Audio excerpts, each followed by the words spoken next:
Welcome to Raleigh for Game 3 of this ACC series.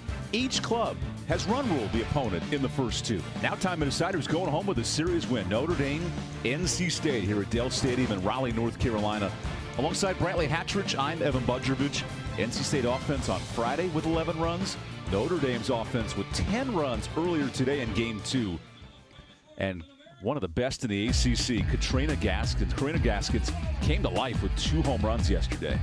She did, and it was her bat and the anchor for this Notre Dame lineup that really got the Irish going. 2 home runs, 3 RBIs, put an exclamation point on a 2-for-3 day. So Gaskins up to 5 home runs for the Fighting Irish, and the Golden Chains were flowing in Game 2. Notre Dame wins in run rule. Interesting splits. Game 1, Game 2 almost completely flipped one another. They were, but the one constant, both games ended in the 6th inning run rule victory, and it's going to be an interesting dynamic here. After 2 run rule victories, are we going to get a true rubber match here, or is the bats going to continue to fly? Plenty of home runs in this ballpark, that's for sure. And a challenge for any pitcher. You see all the runs being scored. 11 for NC State, 10 more for Notre Dame. In the rubber match, the Wolfpack go with the freshman who was great on Friday. Madison Insco, 5-4 record. How does she carry on what she finished on Friday? Well, it's continued to build on that momentum. You know, she's been the workhorse for NC State throughout the season, and she's going to be tasked with here trying to win NC State's first ACC weekend series of the season. And Notre Dame, you know, really found their bats in the second game of the series, so she's going to be tasked with trying to neutralize that. But the first inning for Madison Insco has kind of been the tough inning for her. Throughout this season, and even going back to Friday night, she gave up 2 runs in the first inning, another run in the second, but eventually settled down for the complete game. Went 6 innings, only 3 runs on Friday, earning the win. And now facing the heart of the Notre Dame order, Carly Kloss will lead things off. She goes after the first pitch. Deep to right. And that'll stay in the park for Goins. Clearly with the wind blowing out today, any fly ball could be dangerous. Yeah, Goins just kept going and going and going. Exactly. I mean, just continues to go further and further back. You thought at some point she's going to run out of real estate. Lineup for Coach Deanna Gumpf. Very similar. Peyton Tidd, now the pitcher today. That's the one change in Game 3. Offense is now hitting .290 with 18 home runs. And if Gaskins starts picking up what we saw earlier today, good luck for opponents in the ACC. Yeah, feels like the reigning ACC Player of the Year has kind of found her stride here in Raleigh this weekend. Good play at first by Hayslip. And NC State's defense, very similar across the diamond. Good win. Marbury, Sykes, and Hayslip. Pavlik in left, Murray in center, Goins in right. And with the freshman Hassler still calling pitches, they need to find a formula to slow down all ACC standout Karina Gaskins. Well, it's no surprise for any team, really. You cut down on the errors, you cut down on the free passes, you're going to find yourself winning ball games. As Gaskins goes after the first pitch. Yeah, I mean, it was Friday night for NC State. No errors, great defense, they get the victory. First game today, Notre Dame, no errors, great defense, they get the victory. It's just defense is such an integral part of the game. Line drive. This is rocketed to right center and off the wall. Gaskins with the longest single in the ballpark. So her last 4 at bats, 2 home runs, and a ball off the wall. Yeah, she's really found her swing here this weekend. Struggled a little bit on Friday night, but here today, 2 home runs and nearly just had a third. Such a short, compact swing. She's not trying to do too much, just drive the ball. She's so strong, able to just drive it into the gaps. That misses up to Lexi Orozco. It was 2 for 4 earlier today, so 3 hits in the series. Orozco, oh so reliable, the grad transfer from Utah State. Only the 3rd transfer ever in Notre Dame's program as this has popped up. And a quick out to end the first. NC State to the plate when we return. This is Game 3, series on the line. And the Wolfpack look to strike first when we return.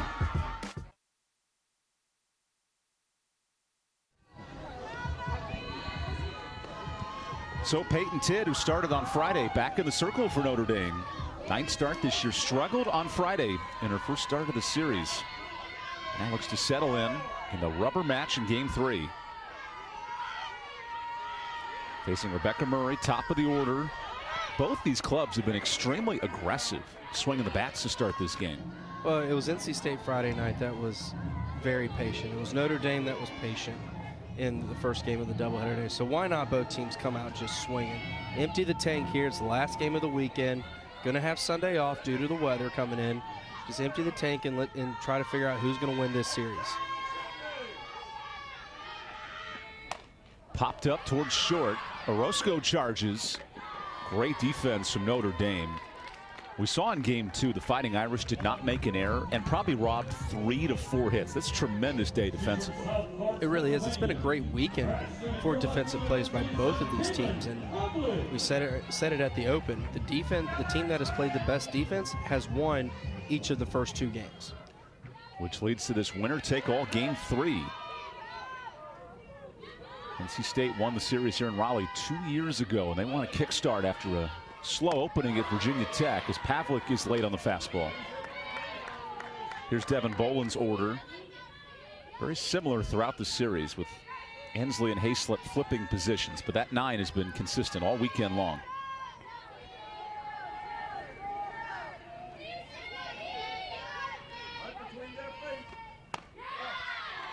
And Devin Boland told us this week, we want to find ways to steal a game, keep winning series, not get run ruled, and here's their chance to win a weekend and start off strong at home in the ACC. Yeah, I mean, to be able to do that within the first 2 weekends of taking over the program is a tall task to go up to Virginia Tech last weekend and try to win that series. But back at home, an opportunity against Notre Dame, all you could ask for. Line drive towards right. This is deep and caught at the wall. Tremendous play by Cronenberger. Stealing extra bases for Notre Dame defensively.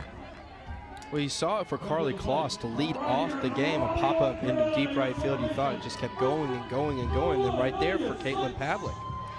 Cronenberger having to continue just to work back and eventually catches that right at the wall. Hanks is in left. One change in center field for Notre Dame here in game 3. With Hanks moving over.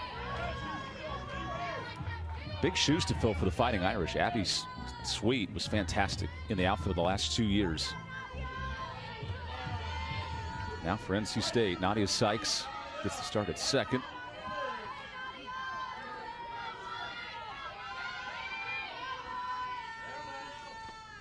This is rocketed in. It is foul. It's like a launch pad here at the plate. Game 3. It is. It's living up to its unofficial nickname here is Dale Softball Stadium. She uncoiled. Put it this way, it had the home run distance. There's no doubt about that. Just unable to keep it on the right side of that foul line. Peyton Tidd on 1-0. Yeah, as a pitcher though, that's going to fire me up seeing the batter bat flip like that on a foul ball. You're going to get a little extra juice from me now as the pitcher after seeing that. Let's see what Peyton Tidd has stored up. She is approaching history in Notre Dame pitching. As there's strike 2.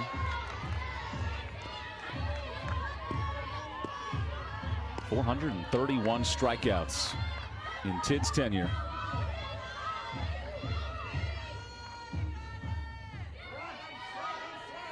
Fifth-year senior versus first-year starter Nadia Sykes for NC State. And the count's full.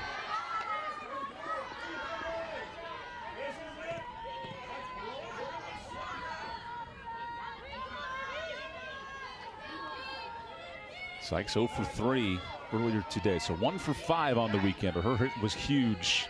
Bases clearing, extra base hit. And now the 3-2. Called ball 4. So NC State on with a 2-out walk. Both teams with 2-out runners Notre Dame unable to capitalize on it, but NC State here with an opportunity now. And the Friday night hero, Amanda Hassler now, who is hitting .308 with 2 outs. She's also hitting above .300 with runners on base. This is a clutch hitter for NC State. All while calling the game herself. That's not just at home in Madden calling the plays offensive, but that's running the show in real life. As Hassler hits a moonshot out of play and hit the light post. The lights are starting to come on here. It wasn't a scene from The Natural. Didn't actually hit the light. It hit the pole, but you get my point. Oh, yeah. Scene set right there.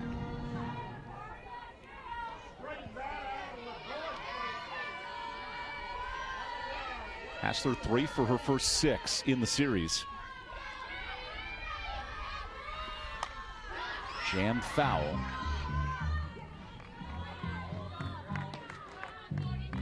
Notre Dame has scored first in both games. NC State came storming back on Friday, 11 runs. For 11-3 win. Notre Dame took over late. A 10-2 win to set up this winner-go-home game 3.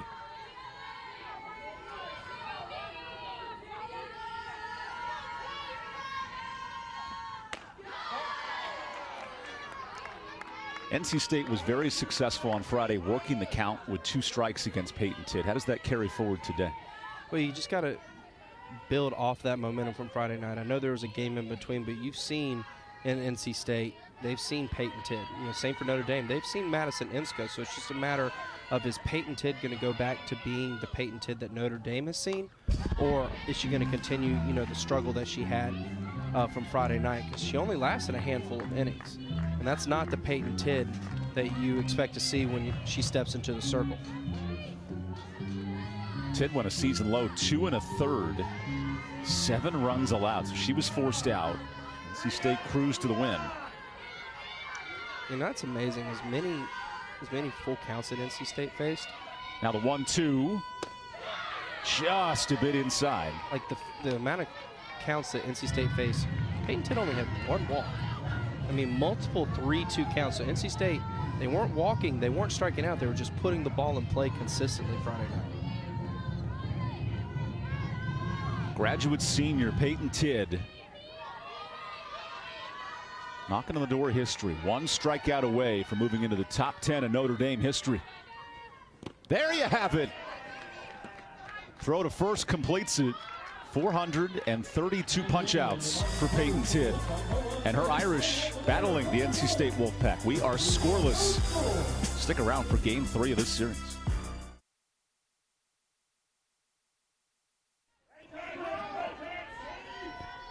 Welcome back to Raleigh, wrapping up a doubleheader to decide game 3 of this series. And Madison Insco back to work. She flips a strike into Joley Mitchell. Mitchell hit the ball about as hard as anyone in the park in game 2. 3 sharp singles. Out in front of that pitch. While Tidd struggled on Friday, Insco was very effective. The complete game, just 3 runs allowed, and those were all early in the first 2 innings. Yeah, after that second inning, that 1 run in the second, Madison Insco threw up nothing but zeros for NC State, and you know the Wolfpack were able to continuously build their lead. And today you thought more of the same. Notre Dame was runs in the first, runs in the second, and then eventually they exploded for 4 more in the 6th, ultimately leading to that run rule. This pop-up might stay in play. A slip in front of her dugout. There's the first out. That's the one time you want to catch it on your dugout and not the other, where everyone's yelling and screaming at you a lot more. Hey, you got room, you're safe, all that type of stuff. Exactly. You're telling, you know, like that first base dugout right there for Hayslip, because you best believe the third baseman for NC State and Gaskins over at first, they're not giving any help whatsoever. It's out, it's out, it's out, it's in. That is a foul ball. Off the hands there of Cronenberger. Talk about the ball finding the bat. Oh, yeah. Yep, right off the knob. Not the way she drew it up. There's a swing and a miss. You know, we talked about the Oscars, you know, here this week, and that would have been a great Oscar moment for Cronenberger to be able to say, oh, that hit my hand, not the bat. Got to shake it out a little bit, at least get him to talk about it. No award being handed out on that pitch. Cronenberger has already robbed an extra base hit today. She reached base 3 times in game 2. Notre Dame had all 9 players get on. 6 of those players scored, so it was a balanced win, 10-2. And that's called strike 3. First punch out for the freshman Insco. What a great change of pace pitch there by Madison Insco. She had been going, fastball, velocity away, and then comes in with that off speed right there on the outer half of the plate. The true freshman and now ace of the staff, Madison Insco, gives up a fly ball. Pavlik's there in a quick inning for NC State defensively. Wolfpack come up 5-6-7 when we return. Don't go anywhere.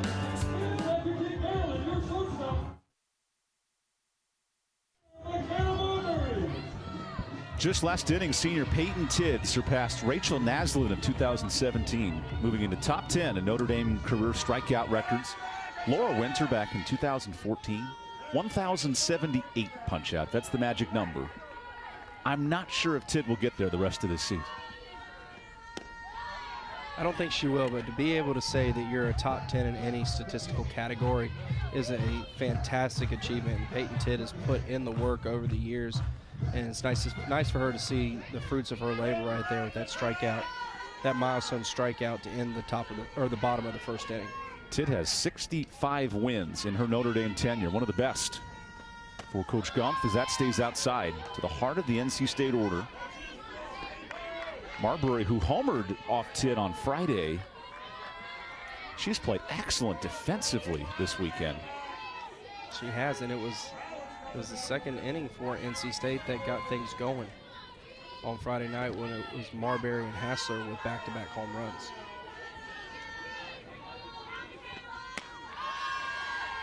Marbury has big shoes to fill with Randy Farricker, a tremendous home run hitter and defensive shortstop, and then beating out Elena Smith for the job at short. She started since day one. And Coach Bowen very high on her ability at shortstop. You've seen it throughout the weekend. She is a solid defensive shortstop, and she's only going to get better throughout her tenure here in Raleigh, but it's just a matter of building on that confidence and continue to swing in the bat. Taking a 4-pitch walk. So Marbury's on to lead off the second. And this is something NC State mentioned with the coaching changes. It's not all about scoring 1 run at a time. Runners on, small ball. Spent 20 minutes practicing bunting in day 1 for Devin Bowen. It's a new approach offensively. Yeah, I mean, keeping runners on base keeps the pressure on the opposing team defensively, opposing pitcher. Home runs kind of reset the whole dynamic of the inning, so continuously going gap to gap, keeping runners on the base pass, that's how you can really do some damage. This is a dangerous pop fly that Orozco cleans up.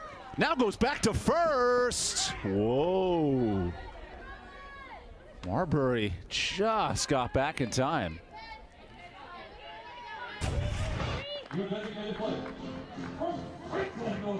mean, talk about... They're playing with fire there. Exactly. I'm not sure why she's not diving back into the bag. I don't know if she thought maybe there wasn't going to be a throw, but again, it's the shortstops, Marbury and Orozco. They have flashed some serious leather this weekend, and Orozco going all the way to that foul line in left field and nearly turning a double play.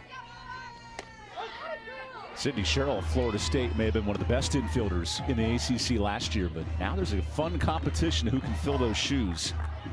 Seeing some good ones today with Orozco and Marbury defensively. Yeah, I would definitely agree that Orozco has thrown her name in that best defensive position in the ACC. She plays a fantastic shortstop. Taylor Ensley works on a 1-1 count. Marbury's made 4 or 5 plays moving to her left and to her right. And Orozco, she can jump out of a gym. Her verticality at shortstop, those are both really good. She really can, and it's just a matter of, throughout the years, working on your craft, building strength, building muscle, and being able to expand on your abilities. That'll stay outside. because the All-ACC team from last year's loaded up with Duke, Florida State, Virginia Tech players, which you'd expect in the top 3. Here's Notre Dame, who finished 4th in the league last year. NC State, that finished 10th. These two want to climb the rankings and join Gaskins, the player of the year over there at first base. Yeah, well, those universities, Florida State, Clemson, that's the barometer. That's where you need to get. As Ensley fouls it away. Notre Dame will be hosting the ACC tournament coming up in May. This is a signature year for Coach Gump's program, making that next leap from regional team to maybe Super to maybe College World Series and going from there. Yeah, but to be able to host the ACC tournament on your home field this year, that's got to be such a cool experience, and who knows, that could springboard a team like Notre Dame to get past those regionals and into the Supers. That is taken for strike 3, and Tidd adds to her record strikeout totals. 433 in Tidd's career. I know strikeouts are a pitcher stat, but go ahead and give a little assist there to Carly Cross. She was able to frame that pitch perfectly on the outside corner and get that strikeout.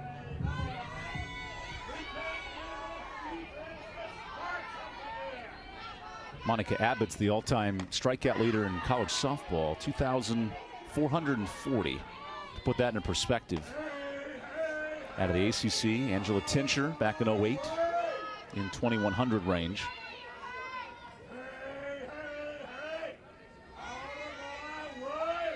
And given the way these teams have swung the bat today, it is really difficult to get a strikeout. It is. I mean, they're both, swinging, putting the ball in play early often.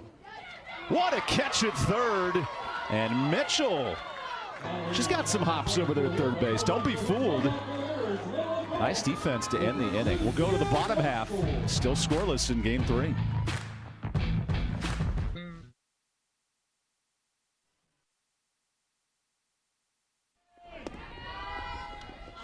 We move right along to the 3rd inning. Notre Dame 8-9-1 in the order.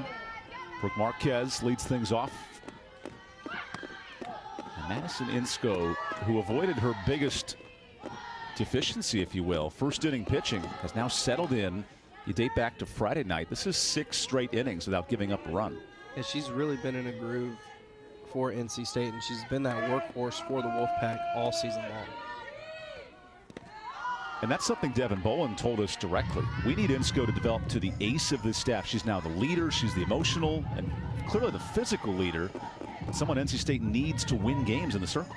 And that's a big ask of a freshman. To be a workhorse, yeah, that means you just throw a lot of innings. But to ask someone to develop into a leader is a big ask.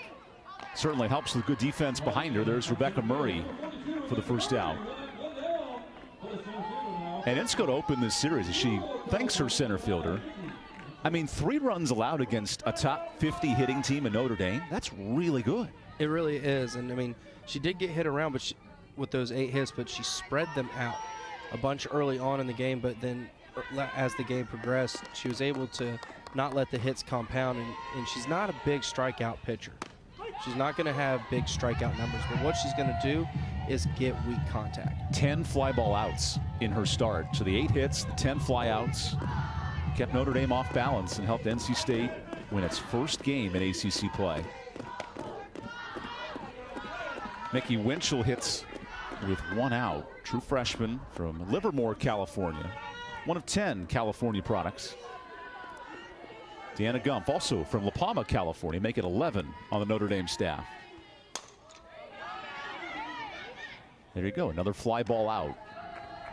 It's one thing to pitch to fly ball contact in a park that's 250 feet, but to do it here at Dale Softball Stadium, that's even more impressive. It is. I mean, because teams see the the numbers out there down the lines, 200 apiece. So they're going to try to swing a little harder and get the ball out of the ballpark. And so to be able to get pop flies, weak contact pop flies, that just shows how effective Madison Insco has been. Top of the order for Notre Dame.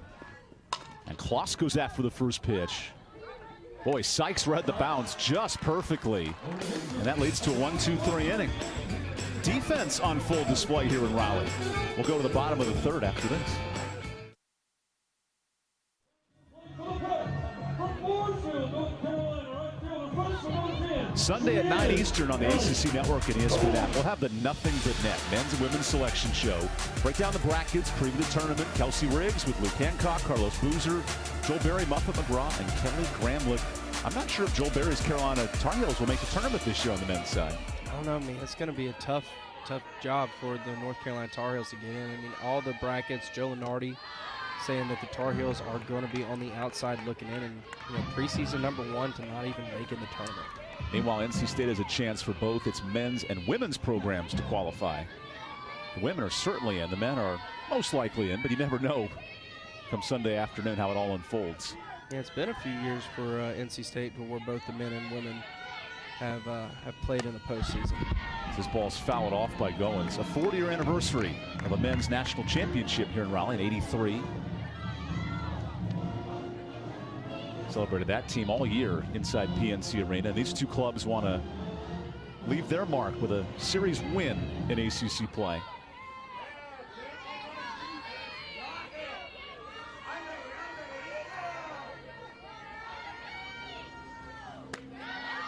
Tidd's pitch just misses outside.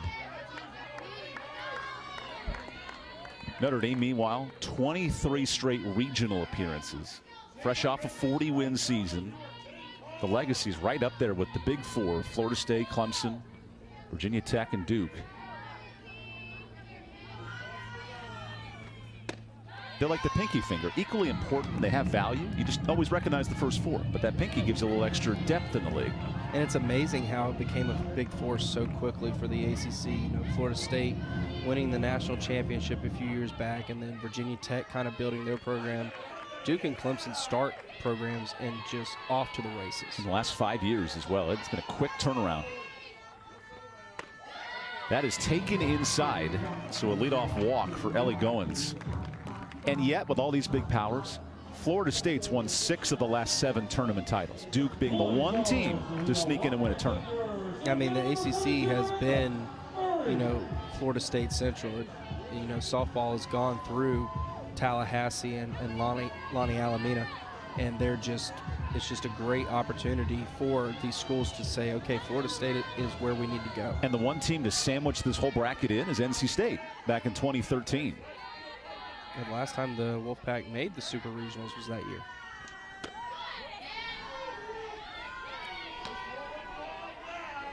So these two clubs are postseason savvy, a little more recent for Notre Dame. Now Rebecca Murray, who played in a CAA final for Elon. Team came just short of the tournament last year.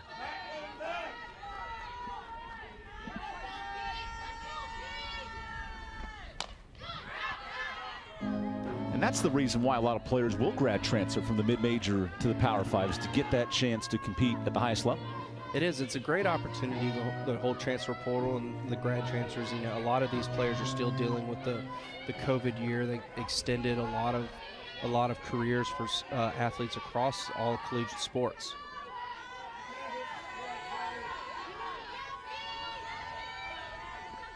Tidd to the fastball. And there's the grad transfer Orozco for Notre Dame.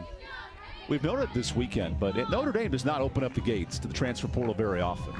She's just the 3rd ever transfer to Notre Dame, and that's what Deanna Gumpf likes, her ability to play. She was teammates with Tidd in high school, and they said she's a really good player, but she signed to Utah State as a freshman in high school. Didn't have a chance to talk to her at that point. And all these years later, reconnecting the dots. They talk about a lot of impact transfers. None more, so far early in the season, I would say, than Lexi Orozco, having to come in and fill the shoes at shortstop for Notre Dame. And not only is she filling them, I feel like she's exceeding them. She plays such good defense. She's a leader out there. She's got a strong bat as well. Big swing and a miss for strike 2. And with Jamison Cable for Duke, graduated and moved on. She was the best shortstop in the ACC last year. Sydney Sherrill at 3rd. That left side of the infield, there are awards, there's nominations. Some big shoes to fill in this conference. It is, and it's just exciting to see, all these impact players that now have moved on from their collegiate careers. Who's going to step up next? The count extends to Rebecca Murray. And then Pavlik now up.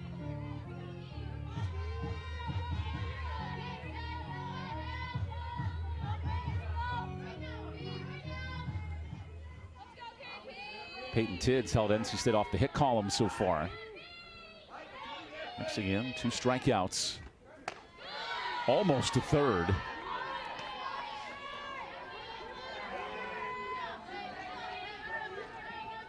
Kloss is so good at stealing strikes, but she couldn't get the call from William Lopez.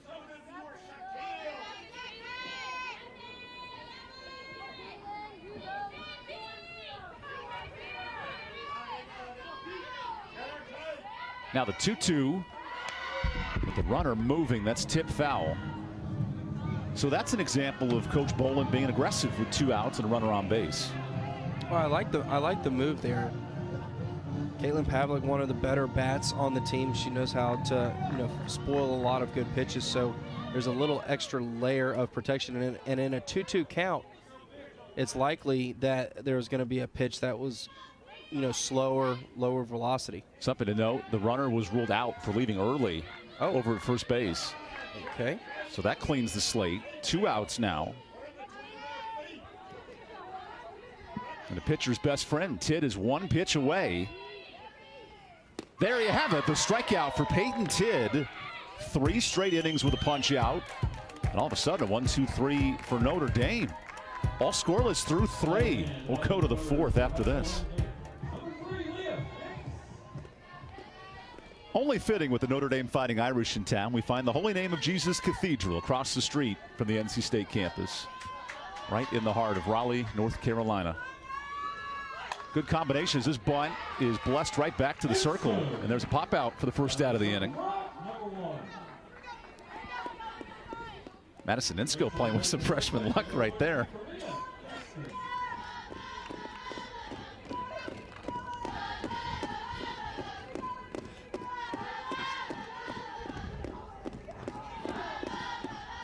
And here comes the all-ACC standout and home run slugger, Gaskins. What must NC State do to slow down this extremely red-hot hitter? Yeah, Karina Gaskins, she's had a heck of a day. 2 home runs earlier in game 1. And she's already driven 1 deep into the gap here in game 2. And it's really been, it's the only thing that's really happened today is her long single back in the first inning. Gaskins entered this series with just 4 extra base hits. She's found 4 of them in 2 games. That's what makes this Notre Dame team dangerous. When things start clicking on an offensive standpoint, teams in the ACC better watch out. Syracuse, Pitt, and Louisville, the next 3 conference opponents. Now Gaskins smokes one fair. Add another hit to the tally. Karina Gaskins reminds me of Miguel Cabrera in the box. So physical, so accomplished, can flip the ball to all parts of the field. But so also at the same time, so smooth. And you see right here, it's just so quiet with everything. And she definitely out in front on that pitch, but it's still just strong enough to be able to get it out into left field for the 2nd Irish hit of the day. 4th hit of the series for Gaskins, and there's Tran in to pitch run. Tran has scored 7 different times in this exact spot. Special pitch runner. And after throwing a complete game, Michaela Castor's rocking the Aviators as their strike 1.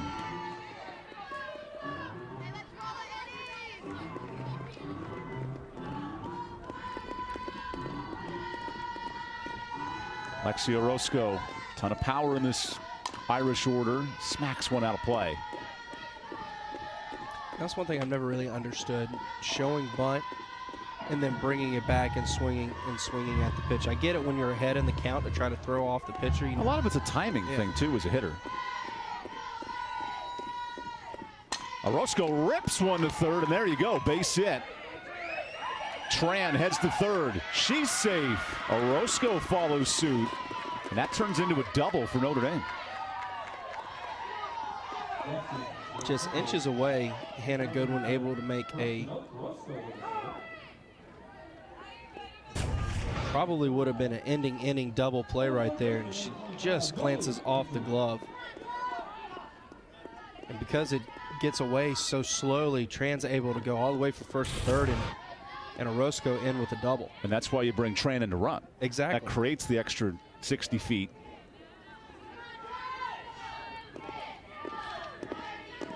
So Orozco with the single and the triple this afternoon, the double today. Not that you can hit for the cycle in 2 games, but something to note. It's interesting to see here the NC State playing back up the middle. Oh, here's the home run swing. This is deep, and Notre Dame clears him with a 3-run shot from Mitchell. Notre Dame can quickly turn the tides on their opponents, and you see right there, back 3 consecutive hits for the Fighting Bring Irish. out the golden chains. Just right over the middle of the plate. That's the 2nd home run of the season for Joley Mitchell. Couldn't have come at a bigger time for Notre Dame in the rubber game, which to this point was a complete pitcher's duel between Tid and Insco, and Notre Dame the first team to break through. That's the 6th hit of the series for Joley. She is on fire. That is gold level hot. And yes, I realize, folks, that blue and orange are the colors that are most warm, but bear with me there. Play along. I'm here for it. Jane Cronenberger hits with 1 out, and she smacks a fly ball. Wynn's playing a little bit of a doozy out there for Sykes, and she has it. I would not be comfortable in a windy environment like this here in Raleigh. No, I mean, you really have to watch the ball all the way into the back of your mitt right now, the way the wind has been swirling. It was as high as 15 miles an hour this afternoon. It's cooled off just a bit. With rain expected tomorrow on Sunday, has pushed up the series to a doubleheader. And now game 3, series on the line. It's one of the weather Dopplers on campus here at NC State. Last night we had Stephen King type fog. Today, wind. But I'll take wind over fog any day. I don't know, being here in Raleigh, the home of the Wolfpack, it feels like it was a natural habitat for them. 1-1 is punched foul. Would you say them playing across the street from a cathedral is a natural habitat for a Fighting Irish with Touchdown Jesus on campus? Let me see, it's the perfect weekend to have Notre Dame in town with the fog and the big Golden Dome church across the way. We're in the Lenten season, gearing up towards Easter. This fly ball had Murray going in, now retreats back. And what a catch by Rebecca Murray on the warning track. Got bailed out by some good defense. Notre Dame strikes for 3, and we'll go to the bottom half here in game 3. Head coach Deanna Gumpf has built a behemoth here in the ACC. 23 consecutive tournament runs. Arizona with coach Caitlin Lowe has dominated the circle with 35 straight years, but out of the ACC and the Big East Conference, Notre Dame's been a national power the last 2 decades. They have, and that's just the resume that Coach Gumpf has put together for Notre Dame to be able to consistently put a team in the postseason, albeit never past the regional action. You know, one day I really feel like her squad is going to find themselves in super regionals and maybe even Oklahoma City, but to be able to continuously do that year after year is very impressive. And in this 23-year run, 13 of those seasons with 40 wins. So you're winning 75% of your games. Add in some impact transfers like Orozco, and maybe the door's starting to open for Notre Dame. That pitch will certainly help from Peyton Tidd.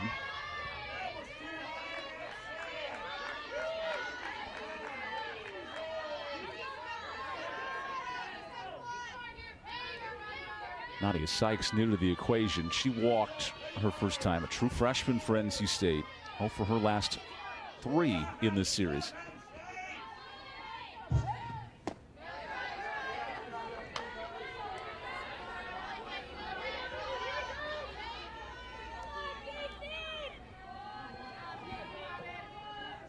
There was so much energy early today. Now it's kind of settled in here in the 2nd game, final game of the series.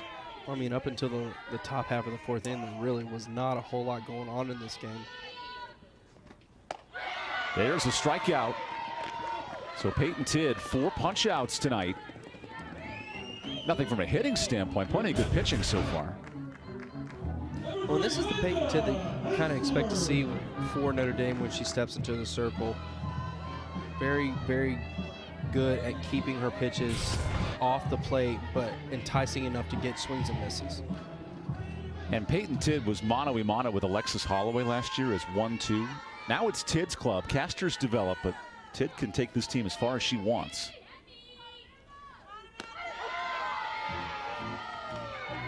She's got some wicked movement right now. Notre Dame pitching staff that entered this series in the mid-2s in ERA. It's been the bats that started slow so far, picking up big time here in Raleigh. Hassler jams this pitch foul. So add to the weight of responsibility of calling every pitch, leading your team in home runs, and hitting in the heart of the order. This first-year starter has a lot on her shoulders.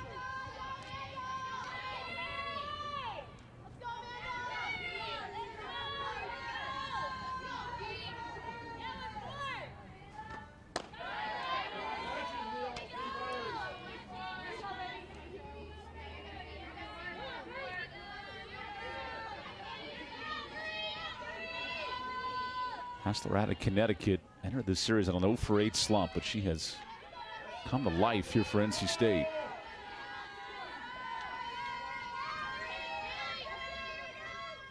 Now Hassler shoots one into the corner. It's off the fair pole, and a solo shot for NC State.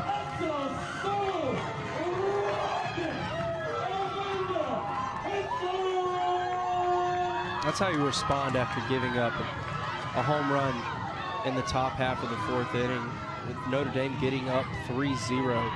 Amanda Hassler single-handedly trying to swing NC State back into it. And keeps this ball just fair for her second home run of the series. Her third home run, in fact.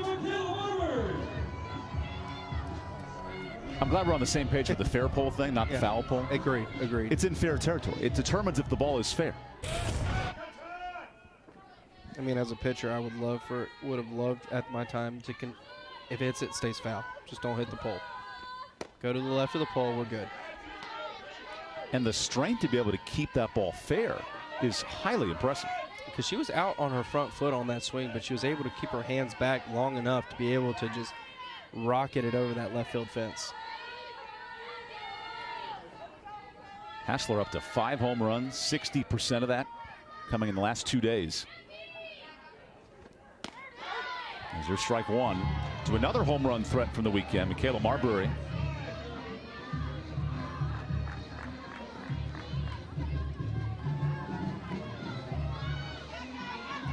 Maybe that's the spark emotionally that this NC State club needs. So much enthusiasm Friday night, scoring 11, and then diffused just a touch, losing by run rule earlier today.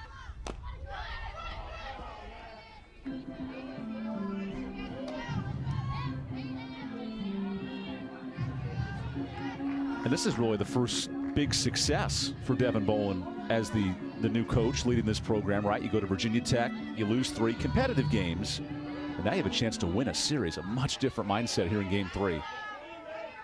Yeah, it's just a matter of keeping your team focused, keeping them involved, and not letting a game get away from you. Marbury shoots one just foul.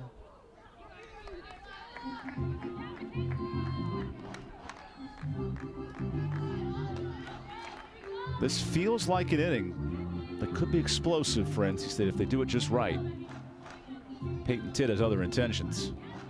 Well, the way the Wolfpack have swung the bat, you know, going back to Friday night against Payton Tidd, a 3-run lead is most certainly not a comfortable lead.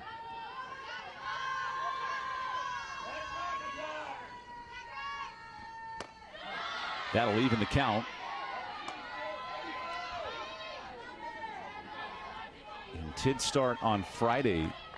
The 7 runs did her in, but the multiple walks started to add up. Today, 3 walks, 4 strikeouts for the senior.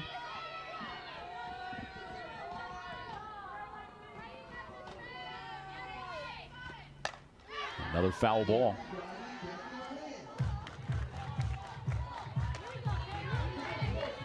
You even see it in Coach Boland's eyes. A little bit of enthusiasm, fighting off pitches. Well, nothing but encouragement coming from the third base dugout and Coach Boland, who was the director of player development a week ago at this time. Big transition.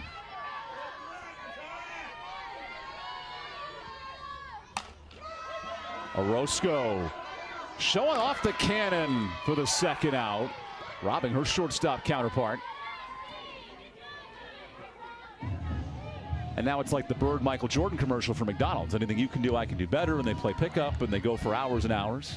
Well, I mean, Orozco is just, she's the consummate player out there at shortstop. You know, if I'm Michaela Marbury, while Orozco is my opponent, if I'm going back and I'm looking at certain things, I'm watching how Orozco plays shortstop. The way that she centers the ball in front of her and is able to make a strong throw to first. NC State going to its bench. And Kaylee Lambrecht will check in, her first at-bat of the series. Wolfpack leaning on a veteran in this spot.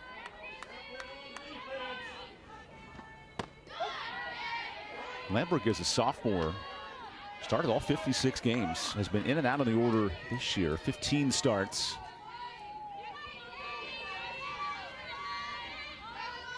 Her last hit came on February 24th. Would love to break things open here in a pitch hitting role.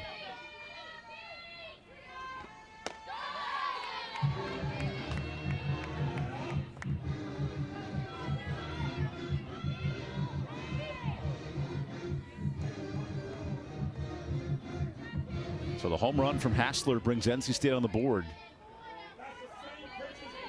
Now searching for more in this fourth inning.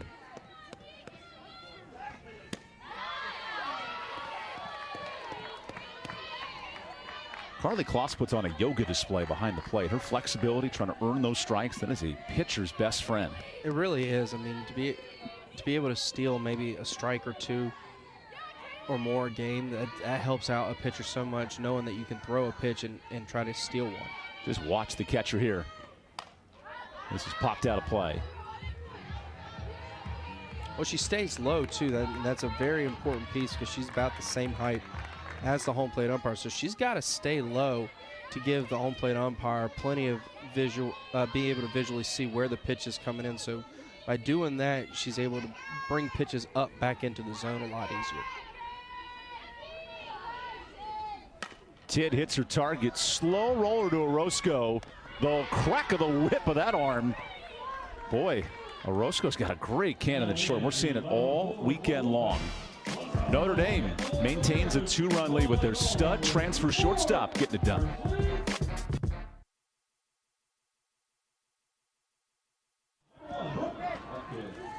Top of the fifth inning in a rubber match here in the second weekend of conference play.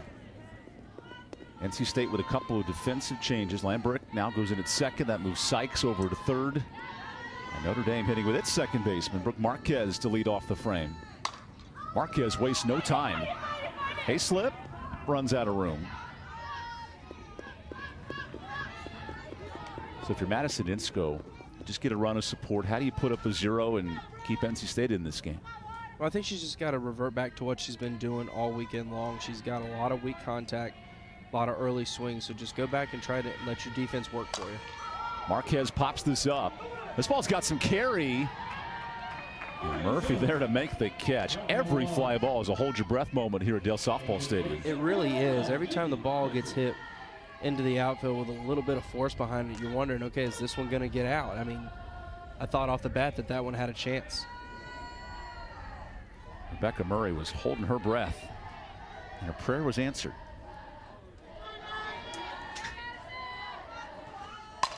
Another fly ball to left. This one far less dangerous.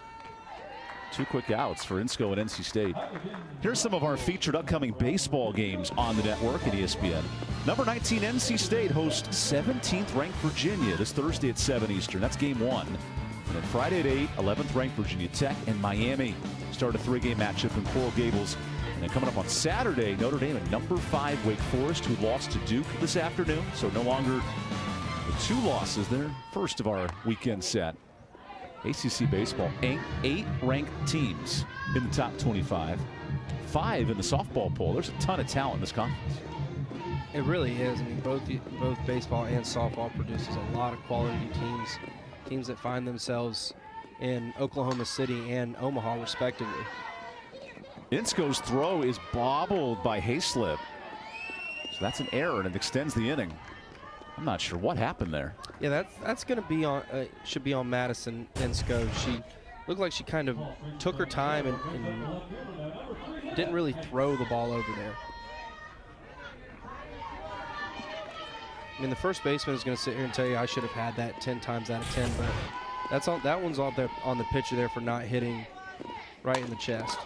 Which leads to a hard ground ball. Lambert collects, and that time NC State cleans it up to end the inning. One pitch later, a quick frame for Madison Insco. Bottom of the 5th we go. Got a fun 2-run ball game here to close out the series. It all comes down to this. Bottom of the 5th, NC State with a home run. Notre Dame with a 3-run home run. That's been the offense today. And now 3-1 in the 5th. Peyton Tidd, who struggled on Friday, much better today. And she'll work to the bottom 3rd of the NC State order. Ensley, Hayslip, and Goins.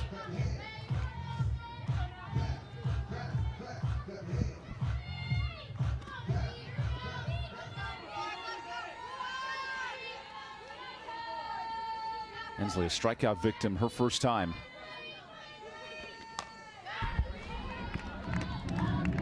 Pitchers have done a nice job today of jamming both teams' hitters and forcing a lot of weak fly ball outs. They have, and that's a key in a ballpark like this, that home runs are early and often. Getting in on the hands allows you to get a lot of weak contact and soft pop flies, albeit the ball still seems to find a way to fly here. This is a much harder hit fly ball, but it drifts out of play. Peyton Tidd in her 5th and final year looks to wrap up a neat story against a young NC State roster that earned its first ACC win on Friday night. Now wants its first ACC series win since going to Boston College at the end of April last year.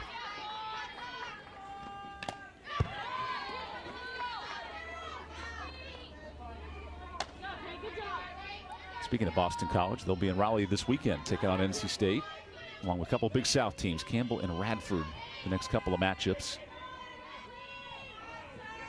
And the Campbell game's on Hump Day, so that always has a neat matchup. Campbell Camels. It gives them extra or special powers on that day. Ensley playing with some power, rocking it to center, and that'll stay in the park. A loud first out for NC State. I mean, these batters are just flicking their wrist out there, and the ball's going 180, 185 feet. Well, with a 200-foot fence, it does create a little more of a hitter-friendly ballpark here. And it has definitely played to that hitter ballpark. You know, to this point, this has been the most pitcher duel-esque game of the weekend. I mean, first 2 were run rule victories. 11 runs Friday, NC State. 10 runs in game 2 for Notre Dame, and a big swing and a miss by Hayslip. That's one of those swings where you just smile and don't get cheated, right? You got a couple strikes to work with.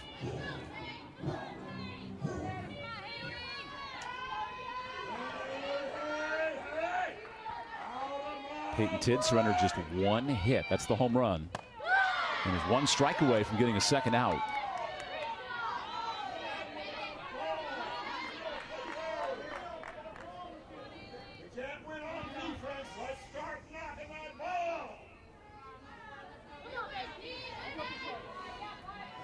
Tidd, a 25-game winner as a freshman. She looks to bookmark her career with a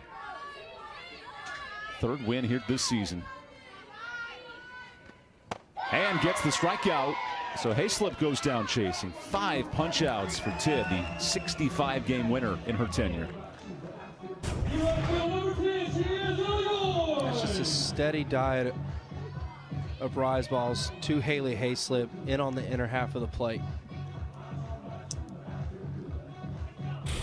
Rise balls, change-ups. That's the mix for NC State. Now with 2 outs.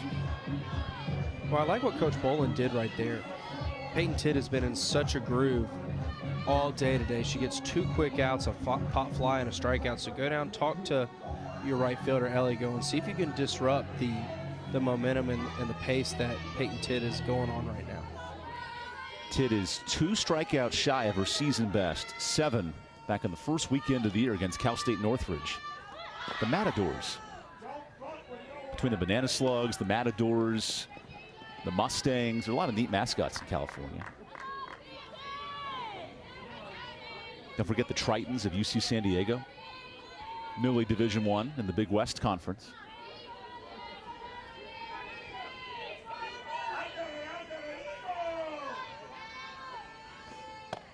Tidd's 1-0, misses just a touch inside. And despite 1 hit tonight, NC State hanging around this game in the 5th. They have, you know, the 3 walks have given NC State opportunities throughout the night, just been unable to capitalize on. Here's a high fly ball. If it's fair, it's gone. And it's foul.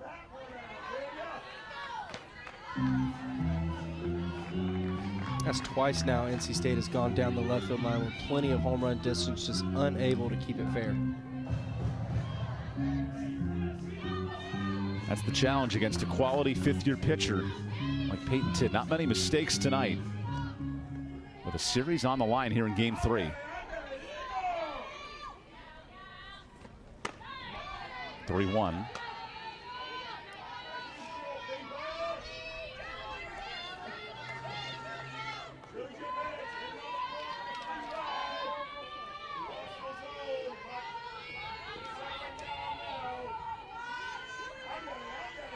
Ellie Gowen's last home run was right here at the end of February against James Madison.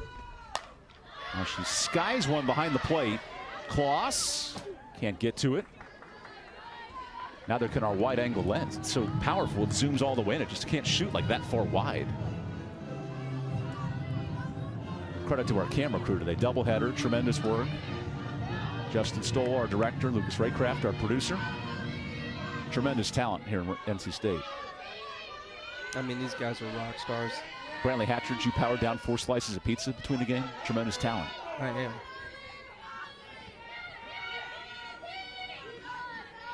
Now the 3-2. Slow roller to Marquez. That is calm, cool, and collected. Notre Dame's defense has dazzled all weekend long. The Fighting Irish up 2 as we go to the 6th.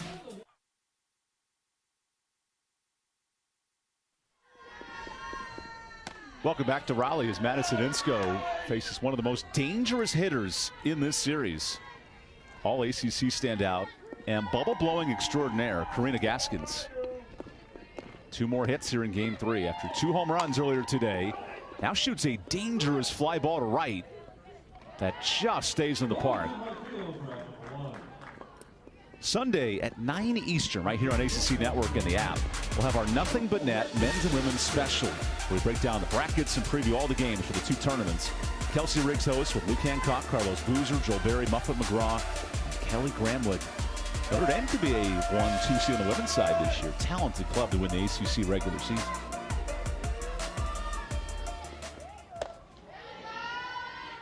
Who's your national championship pick in the men's and women's side? Well, I feel like it's going to be South Carolina on the women's side. Leah Boston's amazing. Don Staley's club has just been on a tear over the last few years. And then going undefeated again this season. You know, you have to think that South Carolina is going to be, you know, a team that's going to be in the Final Four, possibly hoisting the trophy. And then on the men's side, I mean, you going number 1 with Houston then? No, I don't. It's hard to go with Houston. I mean, you could honestly go anywhere. I feel like point guard play is paramount. Point guard play and shortstop play are very important. Honestly, I think it could be UCLA. That's a top 10 team with Mick Cronin. As Kloss smokes the 1-2. Talk about standouts. That ball is way out of here. And Lexi Orozco with a no-doubter. So I've been asking all weekend about the fence. Well, Orozco says, I got you. Just going to hit it over the secondary fence behind the left field wall. That one rolls all the way out past the track. Oh. So she's officially hit for the cycle today between games 1 and game 2. The doubleheader cycle. She wanted to put her head down and just go into her trot, but she knew she got all that one. Kind of wanted to see, all right, how far did this one go? Her last 4 hits, a single and a triple earlier today, a double and a home run.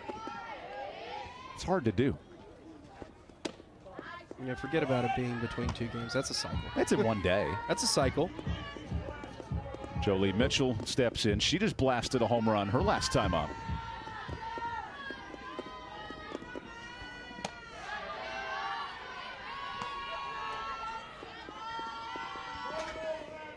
That ball was touched and not missed. There's been a few wall scrapers. That was not one of them. That ball was absolutely uncorked. Get the measuring stick out for that one. Get the wine glasses ready. When you uncork a bottle of wine, you pour it into the cup and you celebrate a big home run. I like it. 3rd home run, 2nd home run of the year for Mitchell, who now has 4 hits today between the 2 games.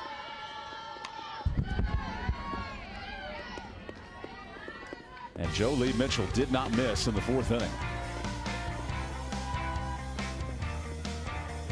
That was a big home run in the first game for Notre Dame. Made 3-0 Notre Dame. Now it's 4-1 as the home runs have been all the story. Maybe another one for Mitchell. There it goes. Good night.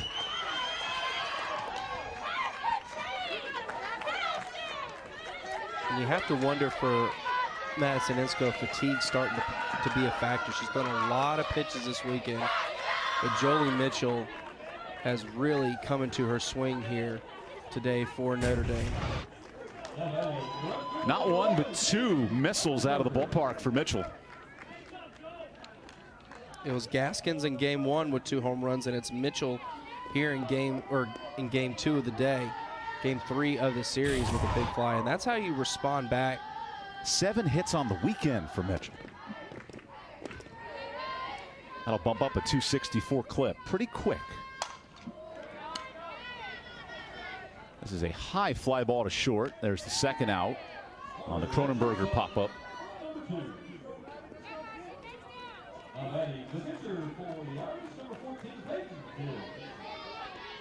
We expected home runs to be a part of game 3, maybe not the largest factor how runs were scored. I mean, we knew the ball was going to fly here, but you thought with both these teams and the way they try to go station to station, that doubles and RBI singles will be a factor. And it's been the home run here today.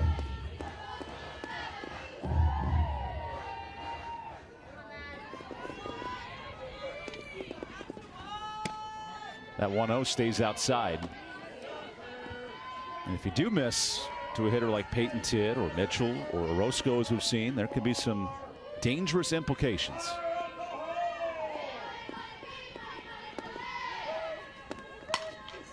Hot shot gets through, and Notre Dame up to 7 hits tonight. The 4th inning's been explosive. The 6th is following that trend. How long can Insco go here? I know it's a 4-run game, but you are starting to play with some fire if you're NC State. You are. I mean, with 2 outs here, just try to find a way to get out of this inning, get back into the dugout, and see if there's a way that you can, scrap a run or 2 across yourself. As Notre Dame goes to the bench, Mac Vasquez out of Texas comes in.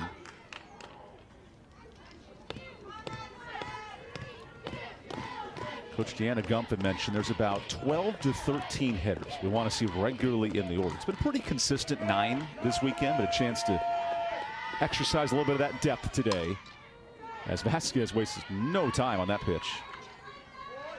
First at bat of the day, getting colder. Been at the ballpark a long day, and Vasquez wastes no time swinging first pitch there. You like the aggressiveness.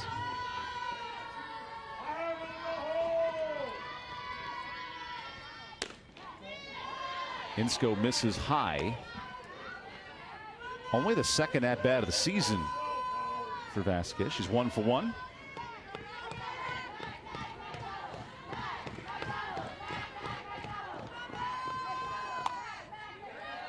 Ooh, that ball was snuck in the press box and almost hit our cam off behind the plate. A risk and reward. Keep your head on a swivel up here. So we've hit balls over 2 nettings today. One on the track in left field and one behind the plate. Where's the trifecta of netting is my question.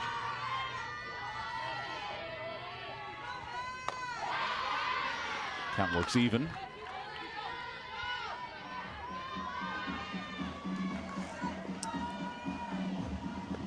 NC State will have the top of its order in the 6th.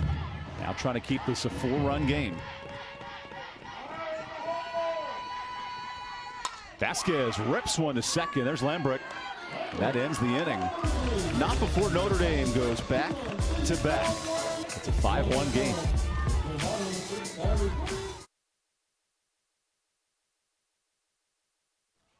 Payton Tidd, 5 strikeouts and 5 quality innings. Yeah, this is the Payton Tidd that Notre Dame expects when she steps into the circle. Really nice job today of working the zone for Notre Dame, going high, going low, inside and out. Been fantastic. Rebecca Murray leads off the inning and shoots one to right. 1 pitch, 1 out to Cronenberg. So NC State down to its final 5 outs. Their lone hit is a solo home run. Wolfpack needs something here against Payton Tidd quickly. They do, and being down 4 runs with 5 outs left to work with, you want to see your batters start showing a little bit more patience, try to work some counts. Payton Tidd has shown that she's willing to issue free passes, 3 walks on the day. But you got to start to try to find something here soon. Caitlin Pavlik hits with 1 out. And Payton Tidd, who was in search of her 66th career win at Notre Dame, has dialed it in after a tough outing on Friday. 7 runs allowed. And the bounce back today, the only hit and the only run came in 1 swing of the bat. But other than that, she has really kept NC State off balance. Some of the foul balls at this park are amazing to watch. Yeah, that foul ball right there makes me glad I park in the deck far, far away. It's about 100 feet to the parking lot from here, and yet she cleared it by a mile. Easily. Pavlik 0 for 2 at the plate, including a line out to the warning track her first time up.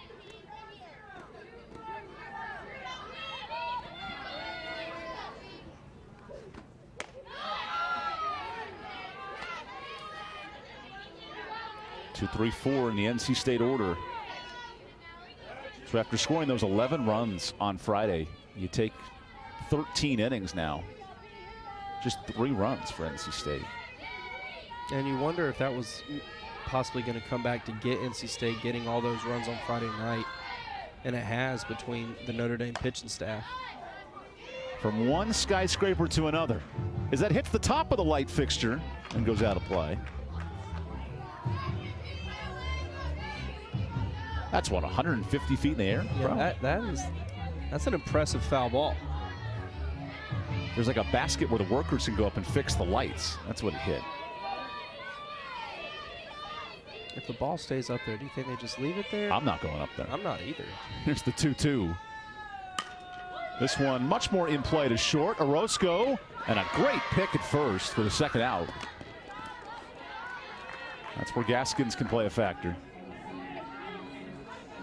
At some point, I figured the throw from Orozco over the short was going to be short. I mean, she has had some long throws today. Her arm's got to be just as tired as the pitching staff.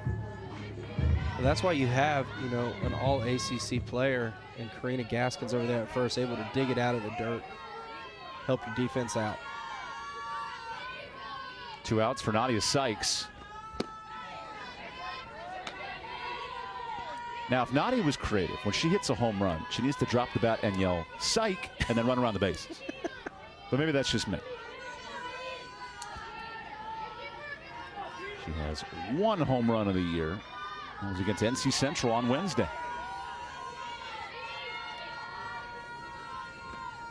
She thought she had her 2nd one earlier today.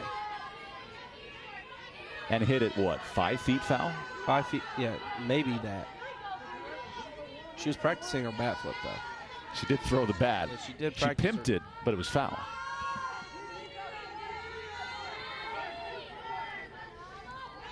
Payton Tidd's been locked in. 1 hit allowed tonight. There's strike one.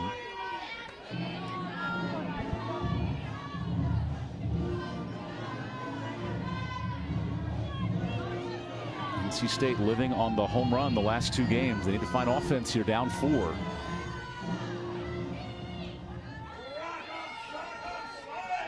Peyton Tidd has shut the door here in her second start of the weekend.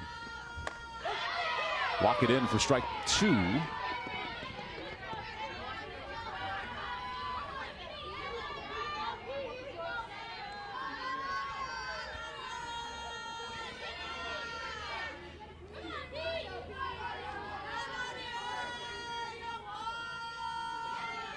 Now the 2-2.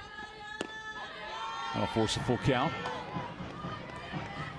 Sykes has been the 2-strike hitting queen for NC State, including Friday night, the bases clearing extra base hit to break the win open.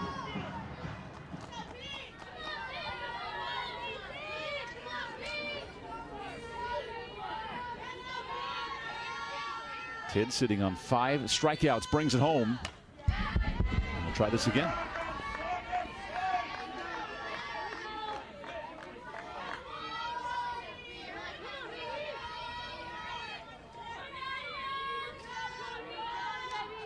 That's a senior who looks undetoured.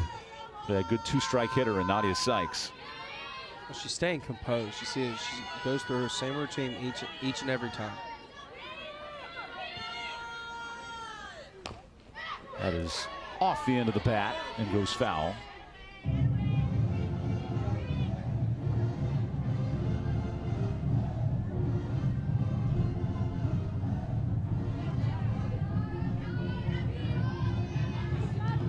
What goes through the mind of a true freshman in this moment. New coaching staff, new ACC series, chance to bring her team back. For the Raleigh native at Rollsville High School.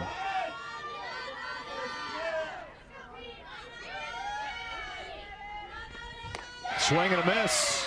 Peyton Tidd with 6 punch outs, leading Notre Dame 1 inning away from a series win. We'll go to that final inning when we come back.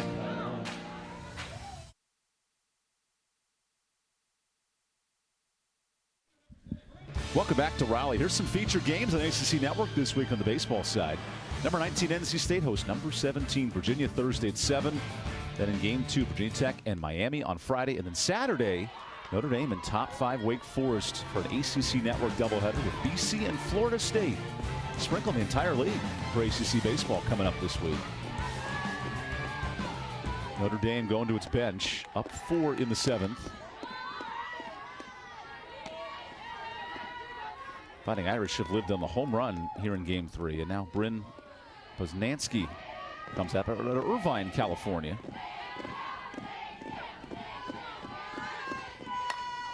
Poznansky not cheated there. She fouls it off.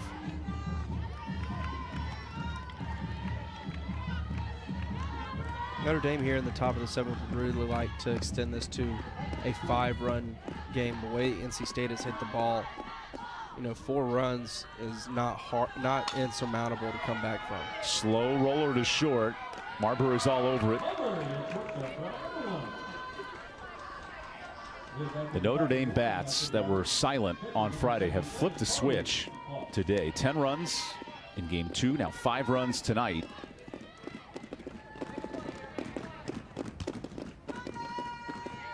And you hear the rally pads getting popped for Notre Dame. Well, you knew that Notre Dame was going to come back today after last night getting run ruled by this NC State team. You knew they were going to come back with a fighting spirit, hence the name the Fighting Irish, and they sure have done that. They matched NC State's run rule victory with one of their own here, and they're now 3 outs away from taking this series for the season. It's been a while since Notre Dame dropped back-to-back ACC series. There's a desperation for Coach Gump's club. Nice snag, Lembrick, but she couldn't. Whoa, no, out at first base. And Notre Dame wants to challenge this. Let's see. Okay, yep, they're going to challenge.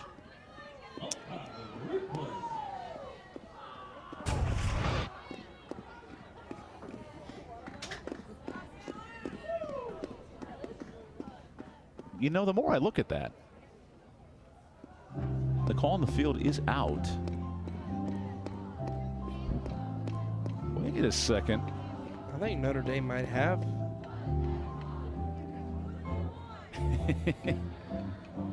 That's an emoji now, by the way. You can, it is. You can text out to your friends. Hands on the head.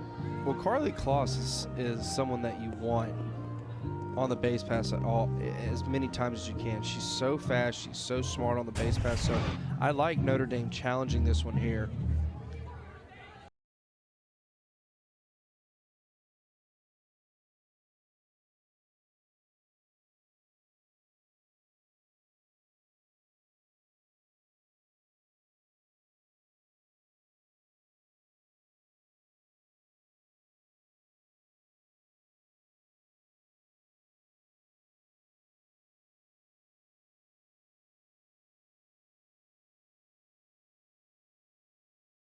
And it was clear as day.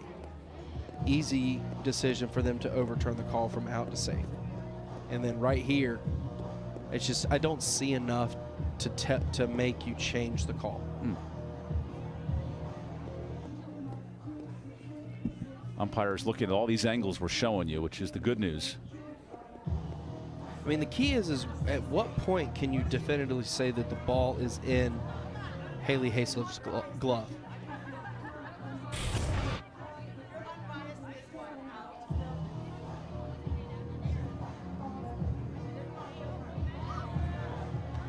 The call is out. I think to your point, that's a hard one to overturn. Yeah. I think that whatever the call on the field was is what it was going to remain.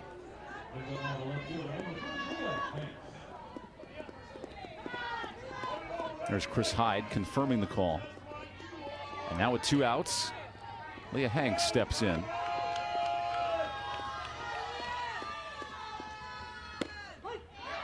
Insco continues to pound the zone. Her longest start in the ACC. Much needed effort for NC State here in game 3.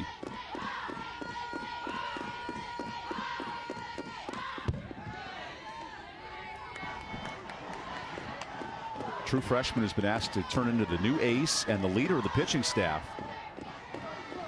Lived up to it this weekend. 6 innings and a 3-run win yesterday. Now facing a resurgent Notre Dame order. You don't want to wake up a lineup that finished 7th in the country in batting average and top 10 in on base last year. You don't, but you know, a team like that, you're not going to keep them down for long. It's just a matter of can you keep them down long enough. Here's a big swing. Hanks heard it. That one's rocketed out of here for a solo home run. That's an all-important insurance run for Notre Dame right there. That makes it a 5-run lead, and that's big, especially in this ballpark, the way the ball has flown today. 5 is a lot better than 4. A grand slam now only brings you within 1. And there's the golden chain. A much well-earned golden chain. And she knew it right off the bat. that turned into a golf jog around the bases pretty quick. Leah Hanks with her first home run of the season.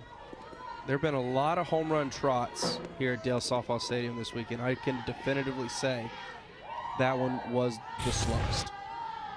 The senior gives Notre Dame 3 home runs today.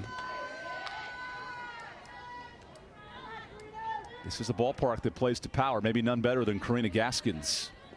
This is in the series with 2 home runs in game 2. Oh boy, this is touch to center. Oh my goodness, it's out of here.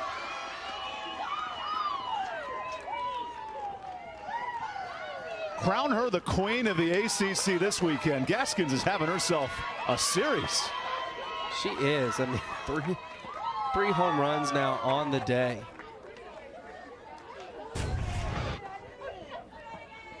She just you just see it. She just extends her hands just the slightest bit, and she's so strong. She easily gets that over the wall in center field. A trio of home runs for Gaskins. So wait, do you just rip the chain off of Hanks right away and you put it on Karina? How does this work?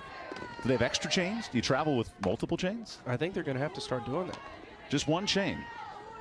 Confirmed by Dan the Man, the SID. So Leah Hanks doesn't even get to enjoy her home run chain.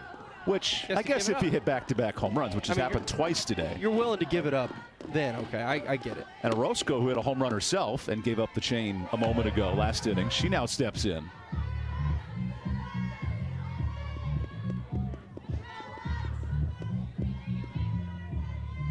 Five home runs for Notre Dame.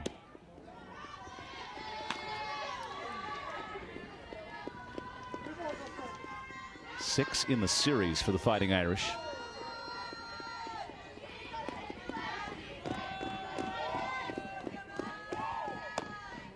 That's a walk.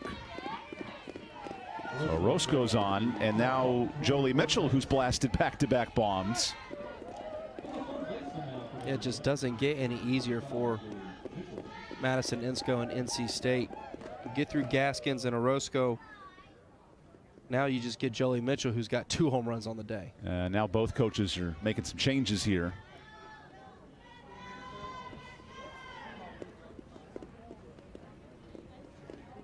Coach Boland's making a pitching change. So Gore comes in. And the freshman Insco's day is done.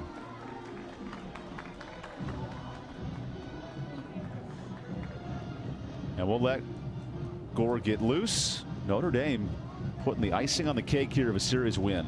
4 home runs in the last 2 innings. And we'll take this timeout.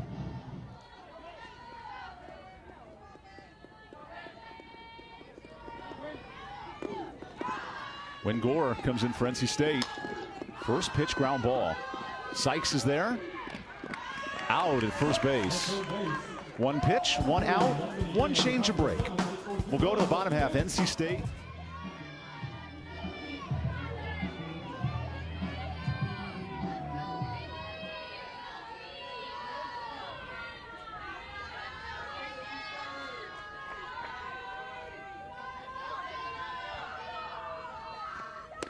Amanda Hassler leads things off for NC State here in the 7th.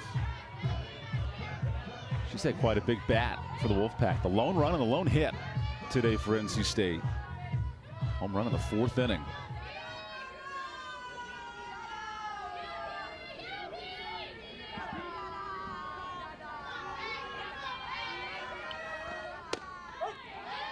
There's strike 1. So Hassler this weekend over 4 hits, 3 have left the yard, 5 RBI. This is swing for swing with Notre Dame's done all weekend. Yeah, she's matched Karina Gaskins for Notre Dame with home runs on the weekend. Just great power display by both of these teams.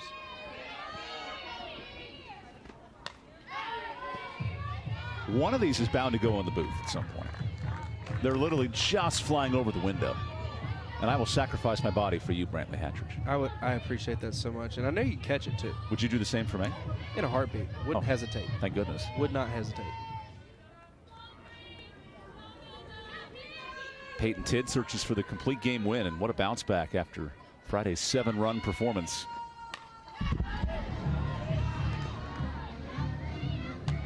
Even Carly Kloss pretty busy back there behind the plate.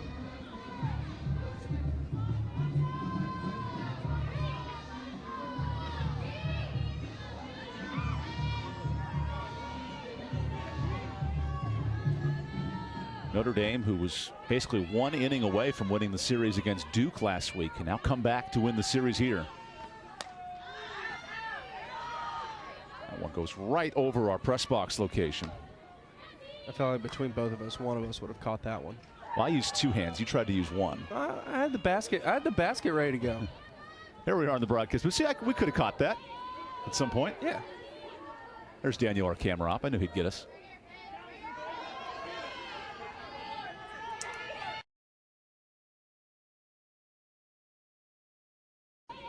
At some point? Yeah. There's Daniel, our camera op. I knew he'd get us.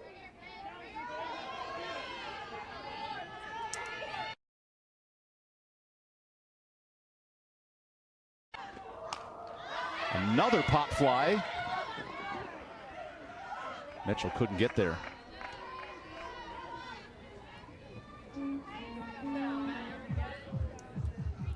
Scoring 1 run is one thing for NC State, but manufacturing 6, where you've had 1 hit today, is a much different challenge.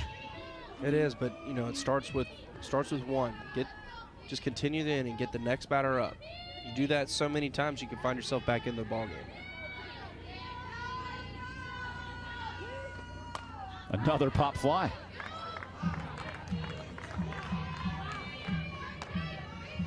I mean, that's a steady diet from high and inside. Yeah, I mean, with a 1-2 count, you can pretty much do anything here. You could try, you know, soften away here, but I mean, you could go anywhere. You got a couple pitches to work with.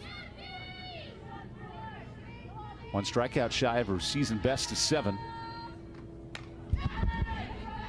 Catcher has other intentions for NC State. I'm running out of room on my scorebook for all the foul balls.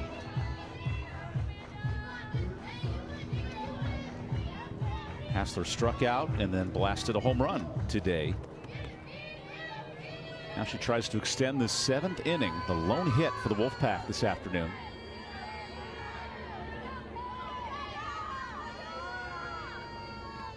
Whoa! Now that is going to break a window. Oh, yeah.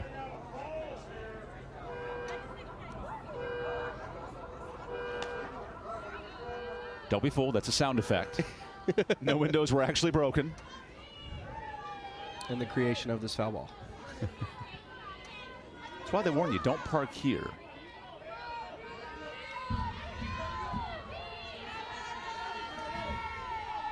Peyton Tidd with a long battle against Amanda Hassler.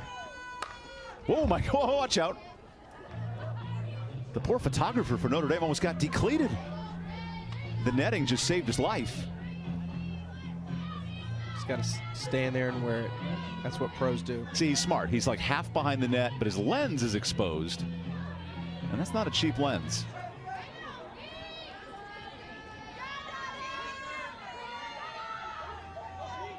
This fun battle continues. 2-2.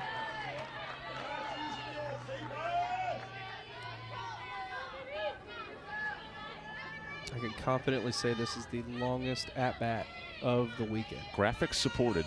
Yep, there it is right there. 12th pitch of the at-bat. Hassler versus Tidd, part 3. There you go. Make it.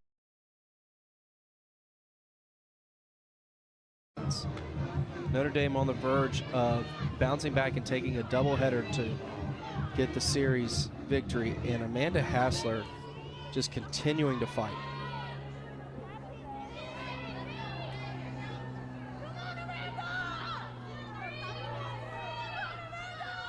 Here's pitch 13. There's the strikeout, and Tidd wins the longest matchup of the night.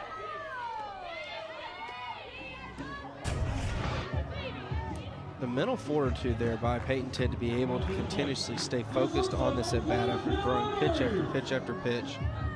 That is just a fantastic pitching sequence there by Peyton Tidd.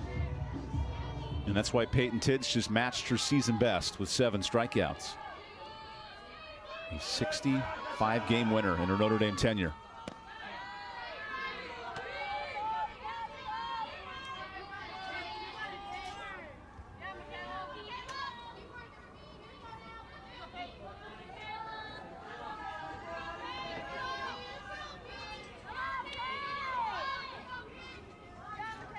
Marbury looks to reach for the 2nd time tonight.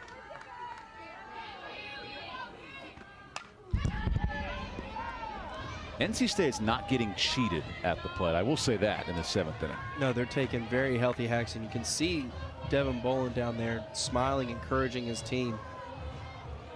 Every swing, just constant encouragement.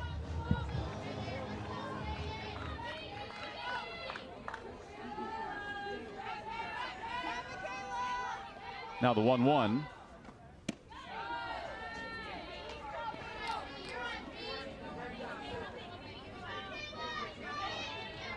With this being a doubleheader tonight, no game Sunday, so each team gears up for the midweek. Notre Dame will stay in town all week.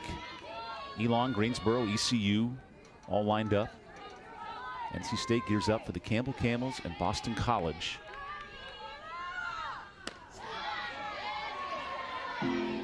Spring break in North Carolina. What could be better? And then Notre Dame finally opens the home slate here coming up against Miami of Ohio and then Western Michigan to close out spring break.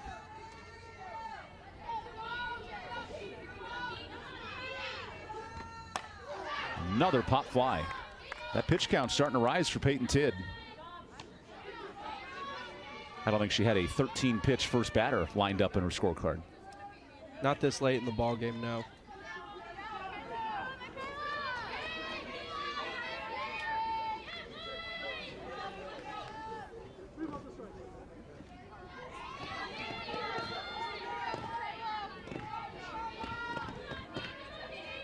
Now the 3-2.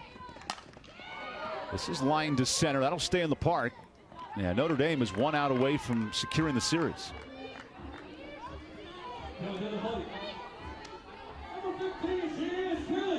The fortitude of Payton Tidd in this inning, because 110 pitches later, she looks just as good as the first batter she got out. She has, and you know, she had an axe to grind with NC State today. You know, the Wolfpack jumped on her on Friday night, gave her one of her shortest outings of the season. She has bounced back today in significant fashion. Lambrick pops this up. Notre Dame comes into Raleigh, and after dropping game one, back-to-back wins and a 7-1 victory, secures the series for the Fighting Irish, closing out the weekend 2-1. It's just a great job by Notre Dame coming into the weekend, getting punched in the mouth by NC State, but getting back up there and dominating here today on the doubleheader, securing the series victory. The power numbers were here for Notre Dame all week, but on Saturday, Notre Dame takes over. 5 home runs for the Fighting Irish. NC State had 1 hit. It was a home run as well, but plenty of power this weekend. For Brantley Hatridge, I'm Evan Budrovich. Notre Dame sweeps the doubleheader. A little bubble gum for the All-American. A little bit of fun for the two clubs. And then home runs aplenty. Notre Dame goes back-to-back in 2 straight innings. And the Fighting Irish take the series 7-1 in Game 3. This is a presentation of ESPN.